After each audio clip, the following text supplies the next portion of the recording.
Ya, Pak. Oke, 3 bab. Bab 1 pendahuluan, subbabnya 4. Subbab 4 itu latar belakang masalah, rumusan masalah, tujuan penulisan, manfaat penulisan, sampai D. Oke, udah, catat aja dulu ya. Bab 2 itu pembahasan, bab 3 penutup. Bab 3 penutup, subbab A simpulan, subbab B saran. Udah. Kemudian kulit-kulitnya itu daftar isi, kata pengantar dulu, daftar isi, daftar pustaka, ya. Oke, udah. Kemudian cover jangan lupa, PPT jangan lupa. Nanti saya kembalikan ke kelompok kalian bagaimana menentukan presentasinya ya. Saya percayakan kepada Kevin dan kawan-kawan ya untuk presentasi setelah UTS. Udah. Apa namanya? Penjabaran apa namanya ya, materi ajar pada perangkat pembelajaran kita ini tentu bisa terlihat pada implementasi tugas, gitu ya. Jadi struktur kepribadian, id, ego, super ego, kemudian fenomena sastra sebagai cermin kepribadian, itu meliputi kesepian. Itu pernah saya terangkan dulu sebelumnya. Sudah, Mbak. Sudah kan? Sudah. Itu boleh menjadi garapan kalian. 2 puisi 1 cerpen. 2 puisi 1 cerpen untuk psikologi sastra. Udah. Dalam hal ini Anda harus pandai-pandai menerapkannya. Jangan seperti kelas A kemarin, mereka itu salah mencuplik, salah menentukan puisi. Puisi kan nuansanya psikologi lah, ya kan banyak sekali nih. Apalagi puisi-puisi elegi, puisi-puisi liris itu kan banyak kritik sosial, ya. Yang saat ini pandemi juga segala macam itu kan kritik sosial. Jadi bisa ditempatkan psikologi pengarang di situ. Untuk objek penelitiannya, objek analisisnya, bisa pengarang, bisa karya, bisa membaca. Jadi dalam hal ini Anda bisa melihat psikis pengarang. Kalau mau dilibatkan dalam pendekatan itu namanya pendekatan ekspresif. Ya, bagaimana seorang pengarang itu melalui fase conscious to subconscious, subconscious to conscious, alam bawah sadarnya. Makanya ketika seorang menulis dalam kajian psikologi sastra itu penyair disebut orang yang gila. Secara teoritis ya, Sigmund Freud pernah mengatakan seperti itu. Psikologi sastra, dalam kajian psikologi sastra, penyair ya, seorang lisensiatus gitu ya, seorang penulis puisi, seorang penyair, itu dikatakan orang yang gila karena dia bisa melampaui 2 fase itu. Gak gampang menulis puisi kan, ya. Banyak kritik-kritik sosial yang disampaikan Eko dalam puisinya. Tentu dia mengalami fase pengamatan, merasakan, kemudian mengkonklusikan, membuat kesimpulan yang kemudian dia konsisten dalam karya sastra, puisi itu. Alam bawah sadar itu berperan dalam hal penciptaan, ya, proses kreatif. Jadi Anda harus bisa menempatkan posisi sebagai seorang penganalisis, sebagai seorang analisa, sebagai seorang analis, gitu. Mbak, tentukanlah puisi yang memang berkaitan dengan nuansa psikologis. Ya, banyak kok. Jangan salah untuk menafsirkan itu. Nah, itu untuk puisinya, 2 puisi 1 cerpen. Cerpennya itu juga kalau mau dibawa ke arah fenomena sastra sebagai cermin kepribadian boleh. Misalnya apa? Lihatlah cerpen ya. Lihatlah cerpen yang memang ada nuansa psikologisnya. Ada gambaran-gambaran keterasingan, gambaran-gambaran kesepian, gambaran-gambaran kecemasan, gambaran-gambaran kegilaan ya. Ini Eliza mau kemana Eliza? Pokoknya kuliah tuh duduklah dulu. Kalau di kelas jalan-jalan kan nggak bagus tuh Eliza. Begitu ya. Jadi Anda harus bisa menempatkan posisi sebagai seorang analis yang mampu menerapkan teori itu untuk menganalisis, membuka cakrawala, membaca khususnya. Jadi dari puisi yang Anda temukan, Anda mencoba untuk mengkritiknya, membuat review, membuat ulasan terhadap 2 puisi 1 cerpen. Nah, untuk teknisnya, teknis pengerjaannya, Anda bisa membuat seperti ini contoh ya. Jadi rumusan masalah kalimatnya integratif. Bagaimana gambaran psikologi penyair pada puisi sebuah jaket nomor darah karya Taufik Ismail misalnya, nomor 1. Nomor 2, bagaimana anomali perubahan sikap ya. Bagaimana anomali psikomatis penyair atau sampai kita katakan ya Ahmadiyun Yosef Fanda dalam puisinya Resonansi Indonesia misalnya. Jadi Anda fokusnya kemana? Ke psikologi pengarangnya itu, psikologi penyairnya. Banyak sekali contoh-contoh yang bisa Anda lihat pada platform pendukung media pembelajaran ya, di YouTube bisa Anda lihat, di Google Anda bisa lihat, di Blogspot Anda bisa lihat bagaimana metode menganalisis psikologi sastra itu. Tentu ini kan menjadi satu pengantar saja, padahal dalam implementasinya psikologi ini Anda dapatkan dari semester 3, kan begitu. Sudah lama Anda menganalisis psikologi ini. Jadi psikologi ini makin lama makin terasa kehadirannya ya. Dikatakan awalnya sebagai ilmu kering ya kan, karena peminatnya tidak terlalu banyak, karena susah sekali menilai behavioristik, bagaimana tingkah laku tokoh dalam karya itu susah melihatnya. Nah, saya katakan begini, dalam psikologi sastra itu bukan fokusnya kepada psikologi. Salah kalau Anda menafsirkan psikologi sastra itu murni mengarahkan substansi konten itu, mengarahkan teori itu fokus hanya kepada psikologi. Salah. Ya, tetap wadahnya adalah sastra. Tetap wadahnya adalah teks itu, sama seperti antropologi, sama seperti sosiologi, ya. Dua disiplin ilmu yang saling bersatu itu sebenarnya merupakan titik dasar karya sastra. Karya itu yang menjadi point of start kalau saya katakan ya, sebagai titik tolaknya gitu ya. Jadi bukan murni melihat psikologi si penyair, bukan, tapi yang dilihat dari karyanya. Eliza ya, Eliza ini ngomong siapa ini ya, menghargai sekali Eliza ini. Sampaikan nanti ya. Ya, saya SP1 deh. Sampaikan nanti boleh Eliza ini. Saya nggak senang begitu. Tertawa-tawa dia. Oke, ya. Jadi fokusnya bukan kepada psikologi, fokusnya kepada karya yang mengandung psikologi penyair. Lihatlah bagaimana gambaran pengamatan observasi Ahmadiyun Yosef Fanda dalam puisinya Resonansi Indonesia itu. Kita berjuta wajah satu jiwa, kita berjuta warna satu jiwa, kita berjuta rasa satu jiwa. Apa yang terjadi rupanya dengan Indonesia sehingga harus diresonansi Indonesia itu? Apa yang terjadi? Bukankah keanekaragaman suku itu makin memperkuat identitas kenasionalan kita, identitas kebangsaan kita, bahwa kita ini beragam loh. Kita beragam, kita beraneka ragam, kita berjenis-jenis. Kenapa kita nggak bisa menghargai itu? Kenapa kita hanya fokus kepada feminisme, hanya kepada sifat kesukuan kita, sifat ketunggalan kita gitu? Ya, justru banyak sekali penguatan-penguatan dari suku lain ya. Banyak sekali unsur-unsur budaya suku lain yang diadopsi oleh suku lain juga. Itu ya titik tolak sebenarnya puisi yang dituliskan oleh Ahmadiyun Yosef Fanda itu. Tanah Air Mata juga Sutarji Qolsubahri itu kan gambaran psikologis sekali sebenarnya. Jadi bukan Anda menilai bahwasanya dalam analisisnya bahwasanya sebagai seorang presiden penyair, Sutarji Qolsubahri merupakan sosok yang memiliki psikologi ganda. Tidak, bukan murni psikologinya. Tapi ketika itu nanti Anda bawa pada teks itu boleh. Ya. Pada puisi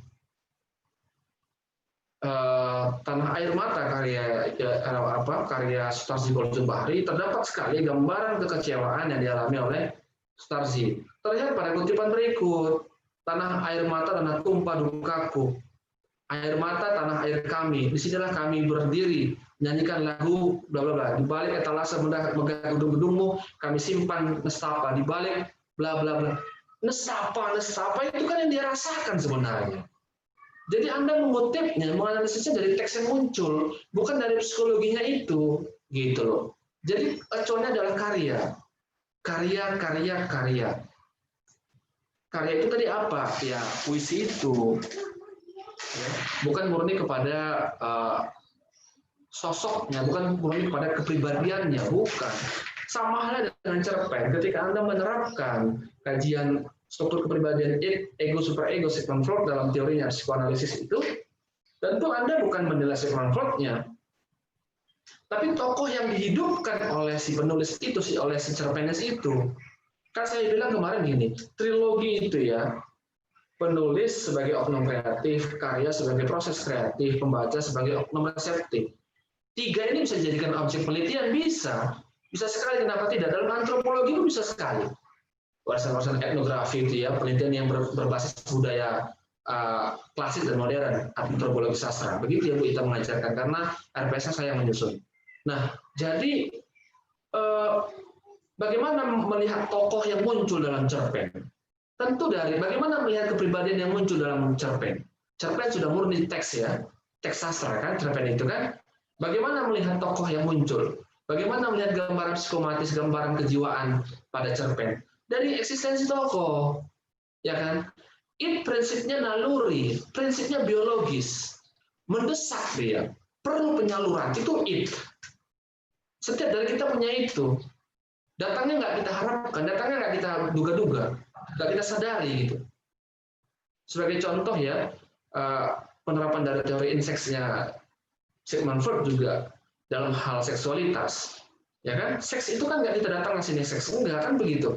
Makan lagi, ngantuk lagi kan nggak, biologis sekali itu. Contoh tergambar bagaimana Pak? Ada seorang perempuan malam cabai-cabian ya, ingin dipelihara oleh om-om segala macam. Dalam teks itu tertulis dia, aku tak mungkin menjadi perempuan piaraan seperti ini terus. Aku harus dihalalkan, aku harus dilegalkan. Untuk apa aku menyanyiakan sisa hidupku demi menjajakan tubuh yang tidak ada orientasi bla bla blanya, misalnya gitu. Itu kan desakan. Apa keinginan dia? Berarti dia ingin dipersunting kan? Dia ingin dihargai keberadaannya. Jadi kan aku istri kedua misalnya. Oke. Nah, setelah itu bagaimana melihat egonya? Apakah benar-benar diterapkannya itu? Dia mau ngomong sama tokoh utamanya misalnya, tolonglah, jangan sampai hubungan kita hanya berakhir di udara, hanya berakhir di seluk-beluk kota, hanya berakhir di senja kafe misalnya. Aku ingin kau meresmikanku, misalnya begitu. Baru ada konteks dialog dari tokoh itu. Baiklah, akan mencoba untuk membicarakan kepada istriku. Atau baiklah, tanpa sepengetahuan istriku pun aku mampu melaksanakannya. Egonya berperan di situ. Reaksi si wanita itu ya, ego itu prinsipnya realitas. Jadi karena desakan itu realitas itu harus dilaksanakan. Bisa nggak Pak? Ternyata egonya nggak berperan. Bisa. Anda dalam menganalisis struktur kepribadian ini bukan hanya menerapkan it saja, tidak. Bukan hanya mau mengidentifikasi it saja, tidak. Anda juga harus mengkondisikan apakah ego itu berperan atau tidak. Bisa, laporkan di situ. Tokoh Santi dalam cerpen bla bla bla, tokoh aku dalam cerpen aku persepsian saya datanglah menjelang kematian, ingin sekali dipersunting oleh tokoh siapa lupa saya namanya itu ya, sehingga dia pernah mengucapkan, resmikanlah aku, jadikanlah aku istrimu.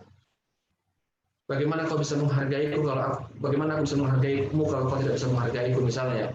Udah setelah itu ternyata dalam proses penjabaran teks itu berdialog lagi dia, berperasa lagi ya, teknik pembentukan tokoh tadi ya, berdialog lagi dalam dialognya itu dia berperasaan tokoh aku perempuan ini. Tidaklah mungkin dalam kehidupan rumah tangga itu seorang pria mencintai dari satu wanita yang disayangi. Tentu ada ketidakadilan di dalamnya. Lebih baik aku nikmati saja hidupnya seperti ini. Berarti super egonya berperan positif kan? Ya kan? Nah, kalau misalnya super egonya prinsip normatifnya, prinsip moralitasnya super ego ini. Prinsip moralitasnya tidak berperan, ya nggak apa-apa, gambarkan saja, lukiskan saja. Berarti memang si tokoh aku ini struktur kepribadiannya desakan it diucapkan pada ego, kemudian pembentengan dari prinsip normatif dan moralitas dari super ego tadi berperan di situ.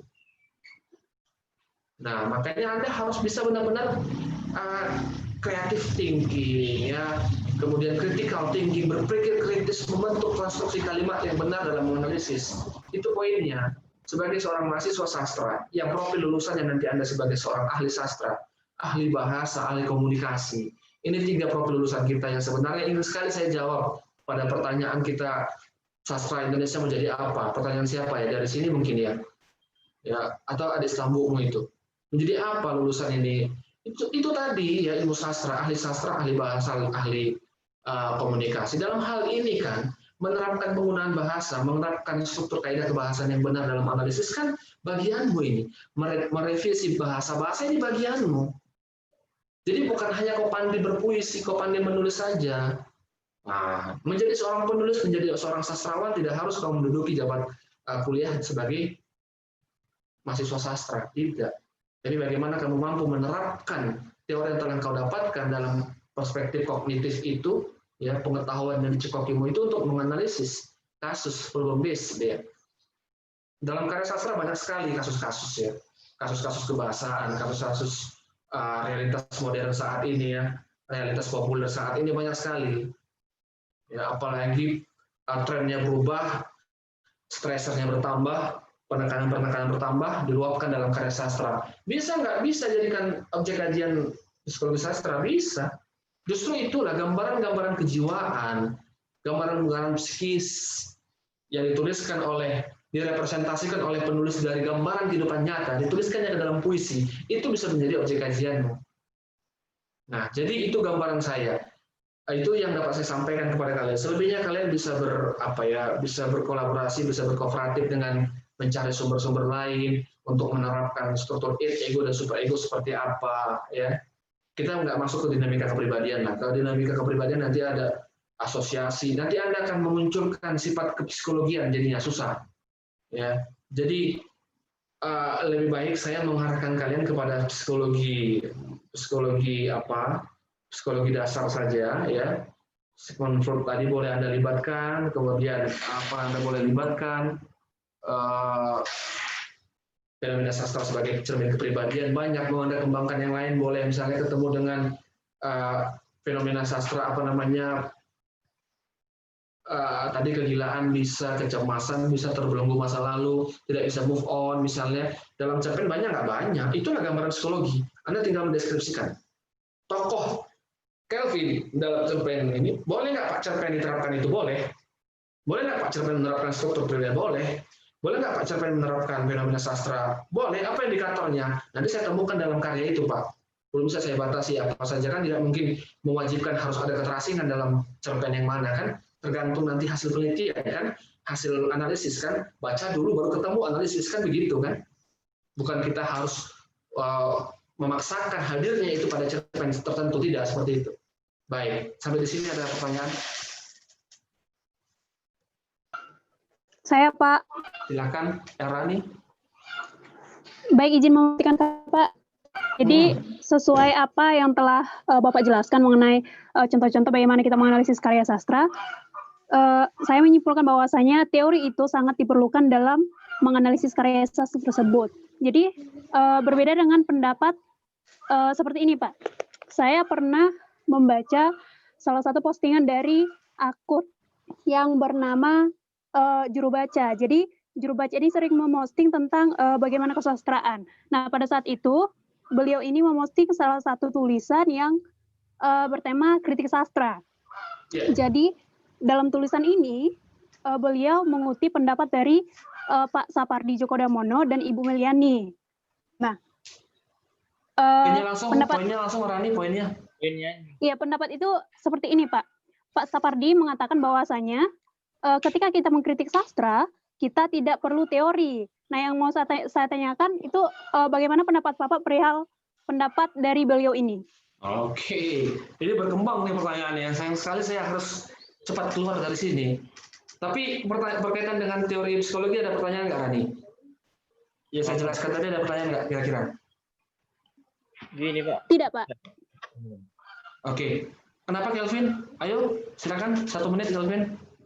Tentang kalau nanti kita mengkaji psikologi sastra itu bisa dihubungkan dengan kayak tahun dan kejadian gitu Pak, kayak puisi-puisi Tukul di tahun-tahun 90-an. Iya, puisi Tukul itu kan puisi elegi, puisi liris, kritik sosial bisa, seperti peringatan itu kan. Ya, Yang sampai saat ini kan dia nggak ada di mana, nggak tahu kita rimbanya di mana, dia kuburannya pun nggak tahu. Itu ya. Oke, Ya. Rani, persoalan kritik tadi ya Rani ya. Persoalan kritik nggak memerlukan teori ya. Kritik dengan review, kritik dengan analisis kan berbeda ya. Kritik itu apa? Untuk mencari apa? Baik buruknya karya, pantas tidak pantasnya karya, kan begitu. Ya kan? Untuk melihat baik buruknya karya, pantas tidak pantasnya kan harus ada acuan nih. Saya nggak pantas saya jadi dosen kalau apa? Kalau saya tindik-tindik sama muka saya. Saya nggak pantas ini menjadi dosen kalau apa? Kalau saya sering berbicara kotor pada kalian. Ada acuannya kan? Ada nggak? Bagaimana menilai karya itu pantas kalau tidak ada acuannya? Sementara karya itu bebas kritik, bebas nilai. Ayo. Bagaimana menilai puisi? Menilai puisi itu yang bagus seperti apa, menilai tidak bagus seperti apa? Ada acuan kan? Ya kan? Kalau kita hanya kritik yang sifatnya hanya kritik tanpa kritik tanpa ada dasar, hanya mengatakan suka tidak suka saja ya itu subjektif sekali gitu. Tapi memang itulah fungsi seorang kritikus. Dia mencoba dari hasil analisisnya, dia mencoba untuk mengantarkan kepada orang melalui perspektif subjektivitas dia itu. Nggak salah itu ya, nggak, dinamika kan muncul seperti itu. Ada seorang kritikus yang menggunakan teori untuk menganalisis, ada banyak. Ada seorang kritikus yang tidak menggunakan itu, seperti Hamka itu. Bahkan karyanya pun nggak ada itu untuk apa karya sastranya, siapa itu nggak salah, bukan Hamka. Lupa saya siapa itu. Karyanya nggak ada, tapi dia mau kritik terus. Seperti itu. Jadi tanya dulu, kalau seorang penyair, seorang sastrawan besar ya silahkan, boleh-boleh saja. Tapi kalau untuk ini kan mustahil kalau kita tidak punya dasar untuk mengkritik karya. Begitu, Rani. Sudah ya, nanti kalau ada pertanyaan boleh catatkan, kita diskusi di grup ya. Iya, Pak. Kalau masih belum puas kita web meeting, nanti boleh kita web meeting lagi malam atau sore atau apa, silakan. Saya harus kembali ke ruangan lain nih, mohon maaf, mohon izin ya. Oke ya, sampai di sini ya Rani ya. Semoga memuaskan. Kalau nggak memuaskan nanti kita bisa bicara panjang lebar. Baik, Ya. Pak. Ya, saya sudah sampai di sini. Untuk tugasnya kita lanjut nanti beberapa jam ke depan. Kalau mau web meeting silakan. Kalau enggak juga kita bahas di grup. Oke ya, terima kasih atas segala perhatian. Mohon maaf atas segala kekurangan. Saya izin. Selamat siang. Assalamualaikum warahmatullahi wabarakatuh. Selamat siang, Pak. Selamat siang, Pak.